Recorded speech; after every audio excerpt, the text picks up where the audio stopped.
वालेकुम दोस्तों, सैडवी मौजूद फकर में खुश आमदीद। ले जनाब, इस्टेब्लिशमेंट का एक और बड़ा फैसला सामने आया है जिसके तहत नौजवानों के अंदर से ये जो यूथ्यापा वायरस पाया जाता है इसको तल्फ करने के लिए डीनाज़िफिकेशन तर्ज पर एक प्रोग्राम लॉन्च किया जा रहा है, जिसके तहत आइंदा 2 बरस के अंदर अंदर नौजवानों को हकायक और सच पर मबनी इंफॉर्मेशन के हसूल के लिए बाकायदा तौर पर न सिर्फ तैयार किया जाएगा बल्कि उनकी ज़हन साजी इस तरह की जाएगी कि वो अपने पास आने वाली किसी भी इंफॉर्मेशन को उसको करेक्टली उसका जायजा ले सकें और जायजा लेने के बाद उसका फैसला कर सकें कि क्या ये इंफॉर्मेशन दुरुस्त है या गलत है, ताकि वो किसी भी नेगेटिव प्रोपेगेंडे का शिकार ना बन सकें। इस मकसद के लिए एक जानिब एक नेशनल लेवल का बड़ा प्रोग्राम लॉन्च किया जा रहा है, तो दूसरी जानिब एनसीए के बाद अब एनसीए और लम्स के बाद अब डीजीआईएसपीआर मजीद यूनिवर्सिटीज़ में जाकर तुलबा के साथ इंटरेक्शन करेंगे और उनके सवालात के जवाब देंगे। इस हवाले से ये खबर भी गर्म है कि इस मकसद के लिए लाहौर में 2 निजी यूनिवर्सिटीज़ के साथ भी कुछ इस तरह की इंगेजमेंट की जा रही है कि वहाँ पर तुलबा और तालिबात के साथ एक इंटरेक्टिव सेशन का इनेकाद किया जा सके और बराह रास्त यूथ के साथ इंटरेक्ट करके उनके इश्यूज को भी जाना जा सके और उनके सामने अपना व्यू पॉइंट भी रखा जा सके। ऐसा क्यों किया जा रहा है, इसके मकासद क्या हैं और क्या ये जो मंसूबा इस्टेब्लिशमेंट की तरफ से सामने लाया गया है इस मंसूबे पर अमल दरामद करना मुमकिन है और क्या वो नताइज जो इस्टेब्लिशमेंट इस सारे मंसूबे से अक्स करना चाहती है वो नताइज इस्टेब्लिशमेंट को मिल सकते हैं। इस सारी सूरत हाल पर आपके साथ बात करूंगा, लेकिन उससे पहले 2 और खबरें हैं जो आपके साथ शेयर करना बहुत ही ज्यादा जरूरी है। उसमें से एक खबर है ईवान सदर के ताज़ा तरीन हुक्म के मुतालिक और दूसरी खबर है पंजाब में होने वाले ताज़ा तरीन ऑपरेशन की, जिसके तहत जो है वो सैकड़ों की तादाद में छापे मारे गए हैं। इंपॉर्टेंट सूरत हाल है। अर्ज ये है कि जिस तरह आपको मालूम है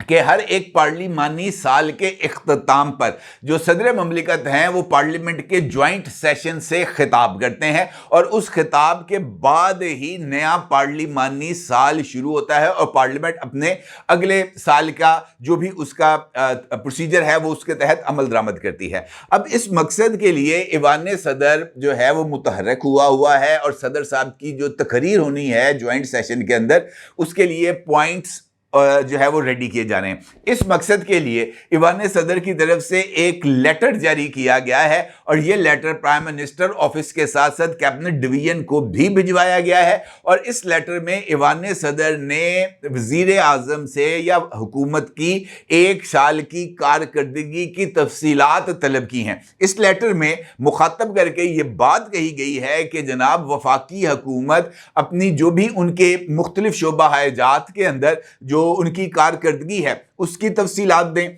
इकोनॉमिक मैदान में की जाने वाली जो पेशरफ्त है उसकी तफसीलात दें, पार्लियामेंट्री फोरम के ऊपर जो जो डेवलपमेंट्स की गई हैं, कानून साजी की गई है उसकी तफसीलात फराहम करें और उसके साथ साथ अवाम के जो फलाह बहबूद के मंसूबे गवर्नमेंट की तरफ से शुरू किए गए हैं। जिस तरह आज वजीर आजम साहब की तरफ से रमज़ान पैकेज का ऐलान किया गया है, 20 अरब रुपए के जो पैकेज है रमज़ान में, उसके तहत 40 लाख ख़ानदानों को जो है वो ये जो इमदादी पैकेज के तहत उनको जो है वो रुकुमात उसमें तकसीम की जाएंगी। इस तरह की जो तमाम तर तफसीलात हैं वो ईवान सदर ने हासिल की हैं। देखा जाए तो ईवान सदर इस तरह की तफसीलात हासिल कर सकता है। वो किसी भी मौके पर किसी भी मामले पर वफाकी हुकूमत से रिपोर्ट तलब कर सकता है और वफाकी हुकूमत उनको रिपोर्ट भिजवाने की पाबंद है। पार्लियामेंट्री साल के ऊपर अमूमी तौर पर जो तकारीर हैं वो गवर्नमेंट खुद ही तैयार करती है और गवर्नमेंट तकारीर तैयार करने के बाद ईवान सदर को भेजती है या ईवान सदर चंद पॉइंट्स भेज देता है वजीर आजम को और वजीर आजम उन पॉइंट्स के अगेंस्ट तकरीर को तैयार करके भिजवाते हैं। इस तकरीर के लिए जो कि 10 मार्च को होने जा रही है, सदर ममलिकत ने तफसीलात मांगी हैं और उनकी तरफ से जो पॉइंट्स हैं वो भी फेडरल गवर्नमेंट को भेजे जाएंगे और इस मरतबा ईवान सदर की तरफ से वजीर आजम को कहा गया है कि ये जो तकरीर है उनकी ये मुख्तसर रखी जाए, तकरीबन 15 से 20 मिनट की तवालत होनी चाहिए तकरीर की, इससे ज़्यादा नहीं होनी चाहिए। अब ये जो ایوان صدر کی طرف سے لیٹر بھیجا گیا ہے، اس کے جواب میں جو وزیر اعظم آفس ہے وہ کون کون سی تفصیلات بھجوائے گا ایوان وزیر اعظم، یہ ایک امپورٹنٹ سچویشن ہے۔ اسی طرح آپ کو معلوم ہے کہ کل ایک دہشت گردی کا اندوناک واقعہ پیش آیا تھا اکوڑا خٹک میں اور جامعہ دارالعلوم الحقانیہ میں، جہاں پر مولانا سمیع الحق مرحوم کے صاحبزادے حامد الحق کو اس حملے میں نشانہ بنایا گیا اور وہ اس حملے میں شہید ہو گئے اور ان کے ساتھ کئی لوگ اس واقعے کے اندر زخمی بھی ہو گئے۔ یہ واقعہ اس بات کی طرف اشارہ کرتا ہے کہ ایک مرتبہ پھر یہ جو نیٹ ورکس ہیں یہاں پر مختلف ٹیررسٹ آرگنائزیشنز کے، وہ نہ صرف دوبارہ متحرک ہو رہے ہیں بلکہ وہ کوشش کر رہے ہیں کہ اس رمضان المبارک کے اندر کسی نہ کسی طرح کی کوئی کارروائی کی جا سکے۔ اسی حوالے سے پنجاب کے مختلف شہروں میں جو ہے وہ 162 آپریشن کیے گئے ہیں، یعنی 162 مقامات پر چھاپے مار کر 20 سے زائد جو ہے وہ دہشت گردوں کو مبینہ ان کو گرفتار کر لیا گیا ہے۔ یہ جو چھاپے ہیں یہ کاؤنٹر ٹیررزم ڈپارٹمنٹ یعنی CTD کی طرف سے مارے گئے ہیں، اور ترجمان CTD کا کہنا ہے کہ یہ جو کارروائیاں کی گئی ہیں 162، یہ لاہور، فیصل آباد، خانیوال، بہاول نگر، راولپنڈی اور چنیوٹ کے ساتھ ساتھ میاں والی، سائیوال، شیخوپورہ، سیالکوٹ، بھاولپور اور حافظ آباد میں بھی کی گئی ہیں۔ اس کا مطلب یہ ہے کہ یہ جو آپریشن ہے یہ بہت زیادہ منظم انداز سے پنجاب کے تمام بڑے شہروں کے اندر کیا گیا ہے، 20 لوگوں کو گرفتار کیا گیا ہے۔ ترجمان نے اس بات کا انکشاف بھی کیا کہ لاہور میں بھی یہ آپریشن کیا گیا ہے اور لاہور سے فتنہ خارج کے 2، جبکہ راولپنڈی سے خطرناک دہشت گرد منموہن سنگھ کو گرفتار بھی کیا گیا ہے۔ اس کے علاوہ یہ بات بھی بتائی گئی ہے کہ گرفتار دہشت گردوں کے قبضے سے دھماکہ خیز مواد اور ڈیٹونیٹرز بھی برآمد کیے گئے ہیں، اور ترجمان کا یہ بھی انکشاف ہے کہ دہشت گرد ملک کے مختلف مقامات پر کارروائیاں کرنا چاہتے تھے۔ اس کا مطلب یہ ہے کہ یہ جو صورتحال ہے اس کو مزید کشیدہ کرنے کا منصوبہ تھا، اور جس طریقے سے میں نے ابھی ایک شارٹ ویڈیو میں آپ کو بتایا کہ یہ جو عالمی بینک ہے یہ پاکستان کے اندر انویسٹمنٹ کرنے جا رہے ہیں، اس کے ساتھ ساتھ دیگر ممالک پاکستان میں انویسٹمنٹ کرنے جا رہے ہیں، اور پاکستان اقتصادی طور پر مضبوط ہوتا جا رہا ہے، اور اس مضبوطی کو پاکستان کے دشمن جو ہے وہ برداشت نہیں کر رہے۔ اس سفر کو کس طرح روکا جا سکتا ہے؟ اس سفر کو اسی طرح روکا جا سکتا ہے کہ اس طرح کی ایکٹیویٹیز کی جائیں جیسے اکوڑا خٹک میں کی گئی، جس طریقے سے چائنیز کو نشانہ بنایا گیا، جس طریقے سے مختلف سیاسی طور پر ہنگامہ آرائی کر کے اس بات کا تاثر دیا گیا کہ پاکستان ایک محفوظ ملک نہیں ہے، پھر اس بات کے تاثر کو مضبوط کرنے کی کوشش کی گئی کہ پاکستان ایک اکنامیکل وائبل ملک نہیں ہے، تاکہ یہاں پر اس سین کو کریٹ کیا جا سکے۔ اور اس سارے عمل کے اندر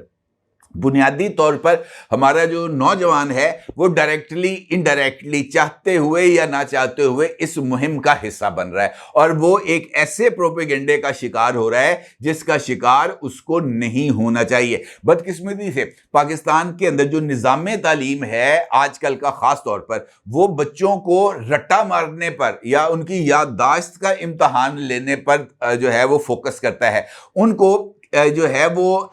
جسے ہم کہہ سکتے ہیں ریشنل تھنکنگ پر مجبور نہیں کرتا، ان کے سامنے جو ہے وہ سلوشنز کو نہیں رکھتا، ان کے سامنے سوالات کو یا پرابلمز کو نہیں رکھتا جس کو وہ سولو کریں، وہ رٹے پر بیس کرتا ہے۔ اور یہی وجہ ہے کہ جو بھی انفارمیشن کسی بھی نوجوان کو ملتی ہے وہ اس کو لے کر آگے بڑھتا ہے۔ جس طرح میں نے آپ سے گفتگو کے آغاز میں کہا کہ ڈی نازیفیکیشن یہاں پر بھی ہونی چاہیے، اور اس کے لیے اب 2 سال کا ایک منصوبہ تشکیل دیا جا رہا ہے۔ اس کی وجہ یہ ہے کہ آپ کو یاد ہوگا جب ہٹلر کے دور میں نازیزم جرمنی کے اندر فروغ پایا تھا، تو اس غلبے کے خاتمے کے لیے جب ہٹلر کی موت ہو گئی، دوسری جنگ عظیم کا خاتمہ ہو گیا، تو پھر اس کے بعد ڈی نازیفیکیشن کے عمل کا آغاز کیا گیا، کیونکہ وہ لوگ جن کو تربیت ہی گولی مارنے کی دی گئی تھی، جن کو تربیت ہی پروپیگنڈا کی دی گئی تھی، جن کو تربیت ہی لڑنے को दी गई थी, उनके ज़हन से इन तमाम चीज़ों को निकालना, उनको एक नॉर्मल इंसान के तौर पर सोसाइटी में भेजना ज़रूरी था, इसीलिए डीनाज़िफिकेशन की गई। इसी तरीके से जनरल बाजवा साहब के वजूहात की बिना पर जिस तरीके से और दीगर असहाब जो उस वक़्त बड़े उछल कर जिनको तब्दीली का कीड़ा काट रहा था, उन्होंने एक ऐसी पौध को तैयार किया जो रैशनल थिंकिंग्स के ऊपर यकीन ही नहीं रखते। उनको इस बात का अंदाजा ही नहीं है कि झूठ कितनी तेजी से स्प्रेड करता है और सच और झूठ के तफरीक किस तरह की जाती है। उनको झूठ पर मबनी बयानिया बेचा गया और वो झूठ के मबनी बयानिए के खरीदार बन गए। अब ये होश आई है जनाब कि इनको ठीक करना है, इनको एक नॉर्मल नौजवान के तौर पर आगे बढ़ाना है, क्योंकि अगर ये नौजवान जो हैं वो यूथियापा वायरस का शिकार रहे तो वो एक कारआमद शहरी नहीं बन सकते। पाकिस्तान की आबादी का 64% जो है वो यूथ पर मुश्तमिल है। 64% यूथ को या उसकी अक्सरियत को इस बहाने नहीं छोड़ा जा सकता कि वो झूठ का शिकार हो जाए। उनको सच की तरफ, उनको रैशनल थिंकिंग की तरफ लेके आना बहुत ज्यादा जरूरी है और ये इस अमल का आगाज किया गया है यूनिवर्सिटीज में जाकर इंटरैक्टिव सेशंस करने का। ये इस वजह से अहमियत का हामिल है कि लोगों को उनके सवालात के जवाब मिलते हैं। लोग अपने दिल का गुबार निकालते हैं, पूछते हैं और सवाल करने के बाद जो जवाबात हैं उनके जरिए अपने सवाल और अपने जवाब दोनों का तयन करते हैं कि कहां पर कौन सी चीज दुरुस्त है और कौन सी चीज गलत है। इस हवाले से जिस तरह मैंने आपसे कहा कि प्रोग्राम लॉन्च किया जा रहा है, पाकिस्तान के नौजवानों को डायरेक्टली और इनडायरेक्टली इन्फ्लुएंस किया जाएगा, उनको रैशनल थिंकिंग के ऊपर मजबूर किया जाएगा, उनकी ज़हन साजी इस तरह की जाएगी कि वो सच और झूठ के दरमियान तफरीक कर सकें। और इसी तरह ये जो DGISPR हैं, इस लेवल के ऊपर लोग बराह रास्त मुख्तलिफ यूनिवर्सिटीज़ में जाकर मुल्क भर में वो लोगों के साथ, बच्चों के साथ राब्ता करेंगे और उनके जो सवालात हैं उनके जवाब देंगे। अब ये मैं नहीं कहता कि ये जो सारा अमल है ये रातों रात ठीक हो जाएगा। ये एक तवील प्रोसेस है और इस तवील प्रोसेस के नताइज का इंतज़ार करना पड़ेगा। और ये बात ज़रूर है कि अगर ये प्रोजेक्ट लॉन्च हो जाता है तो फिर इस प्रोजेक्ट के ज़रिए जो मतलूबा नताइज हैं वो ज़रूर हासिल किए जा सकते हैं। अब ये जो दुआ की जा सकती है, देखें कोई भी नौजवान जो है ना उसको ओपन एंडेड नहीं छोड़ा जा सकता। अगर मैं आपसे ये कहूँ कि सबको इमरान खान के रहम करम पर छोड़ दिया जाए तो ये यकीनी तौर पर ना दुरुस्त है और ना ही ऐसा मुमकिन है। पाकिस्तान की इस्टेब्लिशमेंट को इस बात का अंदाज़ा है कि यूथ को इंगेज करना कितना ज़रूरी है और वो इसीलिए यूथ को इंगेज भी कर रहे हैं और पॉलिटिकल फ्रंट पर भी यूथ को इंगेज करने के लिए मुख्तलिफ जो पॉलिटिकल लीडरशिप हैं जैसे मरीम नवाज हैं उनको भी इंगेज किया गया है कि जनाब आपने यूथ के साथ इंटरेक्ट करना है और उनको इस बात पर कायल करना है कि आप वोट जिस मर्जी जमात को दें लेकिन झूठ के सौदागरों के तौर पर आपने काम नहीं करना। अपनी जगह जरूर इजहार कीजिएगा। आपका बहुत शुक्रिया। अल्लाह हाफिज।